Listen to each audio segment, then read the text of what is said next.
नमस्कार दोस्तों, आशा करता हूं कि आप सब लोग स्वस्थ होंगे, खुश होंगे, प्रसन्न होंगे और अपने अपने जीवन में प्रयास करते हुए, संघर्ष करते हुए आगे बढ़ने का प्रयास कर रहे होंगे। दोस्तों, जो भी भाई बहन मेरा यह चैनल पहले से देखते हैं उन्हें पता है कि मैं अपने इस चैनल पर पढ़ाई लिखाई से संबंधित, सरकारी नौकरी से संबंधित और मोटिवेशनल वीडियोज़ लाता रहता हूँ। और मेरा शुरू से ही एक ही प्रयास है कि मैं कभी भी कोई भी फेक न्यूज़ या सिर्फ़ और सिर्फ झूठी बातें, सनसनी फैलाने के लिए अपने इस चैनल पर ना लाऊं। और अभी तक भी मैंने यही किया है और हमेशा यही करूंगा। और आज का यह वीडियो मेरा जो है वो है रंजीत सर और उनकी जो टीम है उन सब के लिए मेरा आप सबसे निवेदन है कि हम सबको 25 जुलाई को रंजीत सर के नेतृत्व में भोपाल अपनी मांगें रखने के लिए ज़रूर जाना है। और क्यों? और ऐसा नहीं है, देखो मैंने तो हमेशा बोला है और हमेशा मतलब यूट्यूब चैनल शुरू करने से पहले भी मैं रंजीत सर का हमेशा सपोर्ट करता रहा हूँ। और यार आप मुझे बताओ कि मैं पद वृद्धि क्यों नहीं चाहूँगा? क्यों नहीं चाहूँगा? क्या मेरा अभी सिलेक्शन हो गया? नहीं हुआ है। मेरा तो खुद अभी अटका हुआ है ना। मेरी 19वीं वेटिंग थी, 17 तक क्लियर हुई है, तो 18, 19 अभी मेरा कहाँ हुआ है? तो मैं ऐसा क्यों चाहूँगा कि पद वृद्धि ना हो, द्वितीय काउंसलिंग ना हो? मैं ऐसा क्यों चाहूँगा?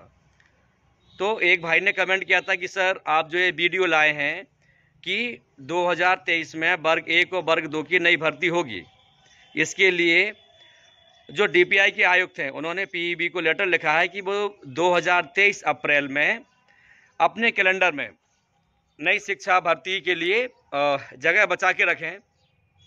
तो उन भाई ने कमेंट किया था कि सर आप ये वीडियो 25 जुलाई के बाद भी तो ला सकते थे, आप हमारे आंदोलन को कमज़ोर करना चाहते हैं। तो मेरे भाई, मैं आपको बिल्कुल दिल से बता दूं, मैंने आपको रिप्लाई भी दिया था कमेंट करके कि मैं शुरू से ही रंजीत सर के समर्थन में था, आज भी हूं और हमेशा रहूंगा।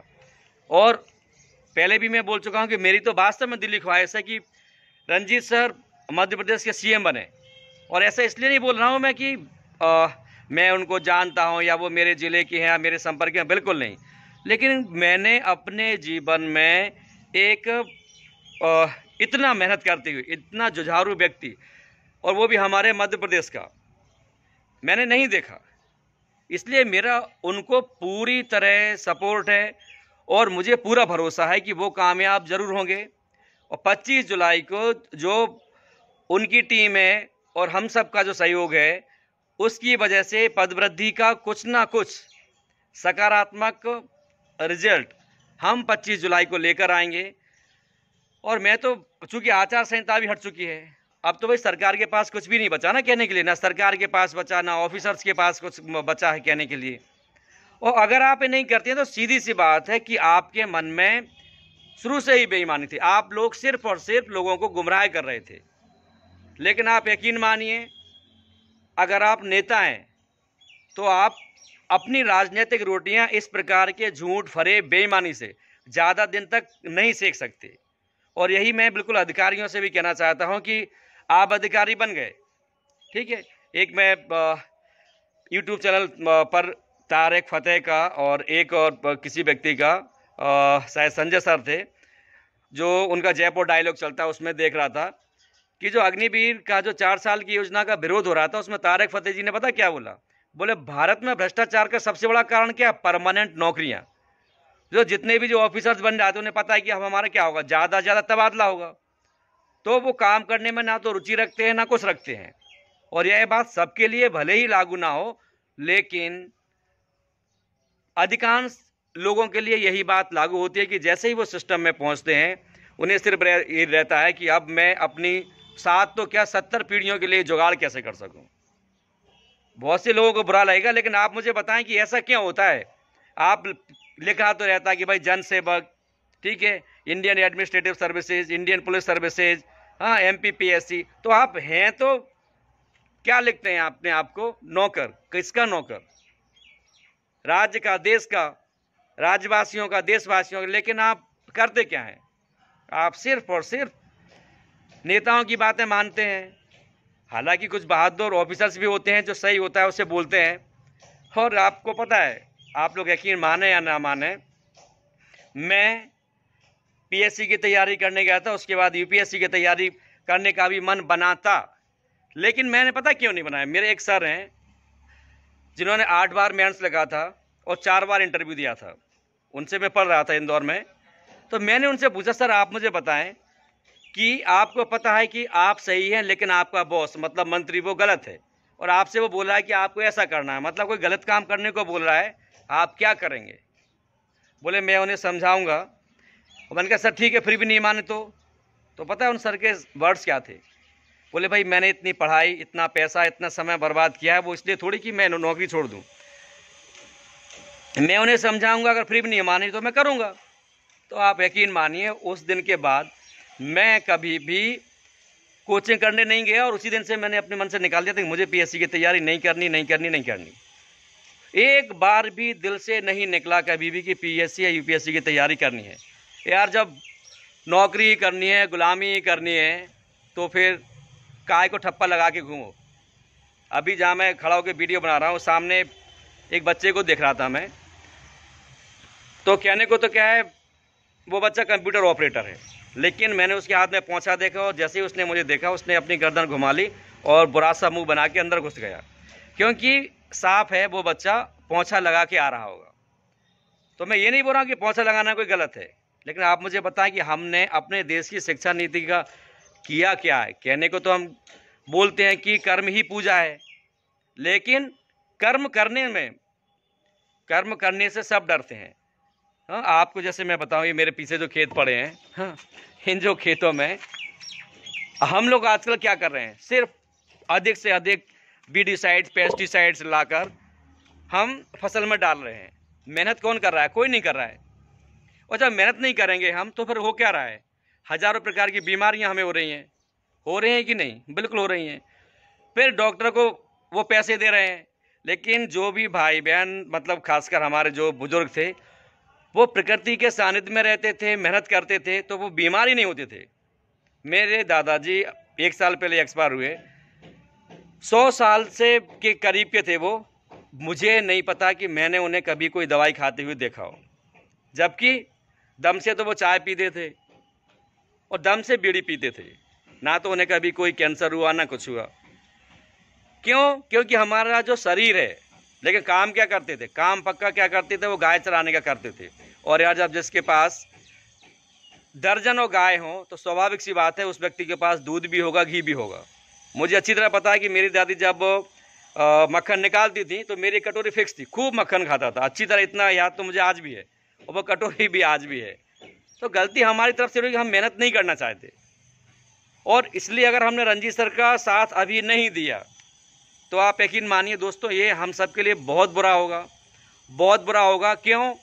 क्योंकि ये बिल्कुल अंतिम समय है। सरकार, ऑफिसर्स अपने इरादे बिल्कुल बता चुके हैं कि वो 2023 में नई भर्ती करवा रहे हैं। ये तो मैं शुरू से ही बोला था कि भर्ती जरूर होगी, लेकिन इसके अलावा मैंने ये भी हमेशा बोला कि पद वृद्धि भी जरूर होगी, दूसरी काउंसलिंग भी जरूर होगी, और हमें आश्वासन भी मिले हैं।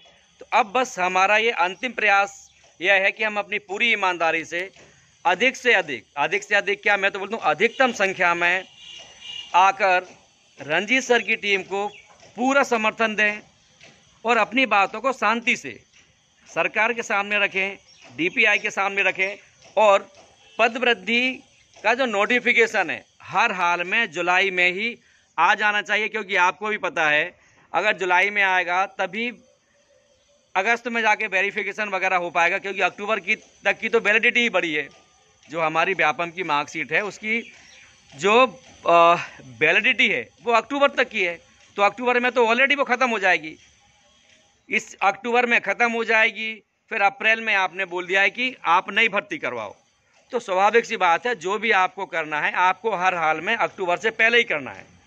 तो भाई अक्टूबर से पहले सितंबर आता है, और सितंबर कब आता है? अगस्त के बाद। तो सरकार को हर हाल में जो नोटिफिकेशन है, अभी भी आपके पास 1 सप्ताह है, और ऐसा नहीं है कि आपके पास रंजीत गौर सर या उनकी टीम या और सहयोगी आज आपके पास पहुंचेंगे, आज इन द सेंस 25 तारीख को आपके पास पहुंचेंगे। वो आपके पास अपनी मांगें लेकर महीनों से नहीं 3 साल से कंटिन्यू दौड़ रहे हैं, 4 साल होने वाली हैं। तो अब मुझे बताएं कि उन्होंने कभी भी कोई भी ऐसा आंदोलन नहीं किया, ऐसा कोई भी कार्य नहीं किया कि जिससे कि किसी भी सरकारी संपत्ति को नुकसान पहुंचाया हो या किसी का भी अपमान किया हो। तो आप मुझे बताएं, पूरा का पूरा गांधी जी के जो पद चिन्ह है उन पर चलते हुए वो अपनी बात रख रहे हैं, पूरी तरह से सत्याग्रह कर रहे हैं वो। उसके बाद आप क्या चाहते हैं? आप तो अंग्रेज भी नहीं हो कि आप लाठीचार्ज करो उन पर।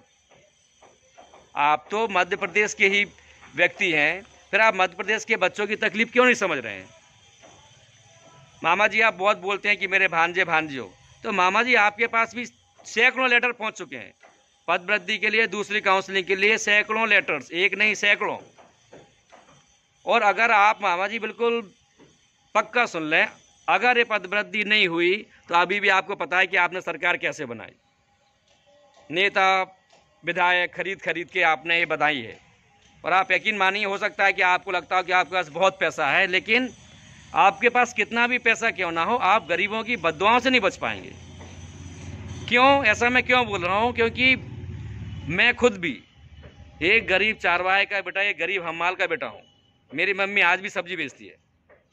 तो आप मुझे बताएं कैसे करके हमने कर्जा करके, ब्याज करके बीएड किया और अच्छे नंबर भी लेके आए। आप मुझे बताएं कि हम आपको दुआएं देंगे। क्यों देंगे दुआएं?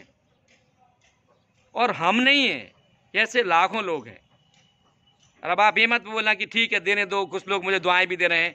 दुआएं मामाश्री मैं भी देता था और अभी भी देता हूं, क्योंकि आपने जो 1000, 2000, 500, मतलब जो 5000 वेतन था या 7000, 9000, उसको आपने 27000, 30000, 32000, 35000 किया, उसके लिए आप बधाई के पात्र हैं। लेकिन आप मुझे बताएं कि कब तक आप इस भर्ती को लटकाएंगे? सही बात के लिए तारीफ बनती है, हर व्यक्ति की बनती है, करनी भी चाहिए, लेकिन गलत काम करो फिर भी तारीफ बने और वोट मिले तो ये गलत है। तो आपसे विनम्र अनुरोध है, एक आम नागरिक के नाते भी, आपका भांजा होने के नाते भी, कि आप पद वृद्धि और जो सेकंड काउंसलिंग है उसका नोटिफिकेशन जुलाई में ही निकालें और हर हाल में जो प्रक्रिया है वो आप अगस्त में शुरू करके अगस्त में ही ज्वाइनिंग दे दें। यही मेरा भी और हर उस भाई बहन का निवेदन है आपसे जिन्होंने 2018 में मध्य प्रदेश की जो शिक्षक पात्रता परीक्षा है जो पास की है, उन सबका आपसे विनम्र अनुरोध है कि आप जुलाई में ही नोटिफिकेशन लाके पद वृद्धि करें और सेकंड काउंसलिंग करें। जय हिंद, जय भारत। दोस्तों, रंजीत सर का सपोर्ट जरूर कीजिए और 25 तारीख को उनका जो समर्थन है करने के लिए आप सब और हम सब भोपाल चलें, तभी जाके इन सब नेताओं के और अफसरों के कान पर जू रेंगेगी और ये पद वृद्धि करने के लिए आगे आएंगे। अदरवाइज तो इतने आश्वासन मिल चुके हैं, पता नहीं अब ये क्या करेंगे। तो 25 तारीख को सभी भाई बहन भोपाल चलें और अपना नोटिफिकेशन जारी करवा के ही आएँ। जय हिंद, जय भारत, खुश रहिए। और अगर आपको मेरा ये वीडियो पसंद आए तो प्लीज़ आप इसको लाइक करें, अपने दोस्तों के साथ शेयर करें, क्योंकि मैं अपने इस चैनल पर पढ़ाई लिखाई संबंधित, सरकारी नौकरी से संबंधित और मोटिवेशनल वीडियोज़ लाता रहता हूँ। और अगर आपने अभी भी मेरा चैनल सब्सक्राइब नहीं किया है तो प्लीज़ इसे सब्सक्राइब करें, क्योंकि मैं जो भी न्यूज़ लाऊंगा आपके वो फ़ायदे की होगी और सही होगी। मैं कोई भी भटकाने वाली या बरगलाने वाली न्यूज़ लेकर कभी नहीं आता। खुश रहिए, आबाद रहिए, आगे बढ़िए।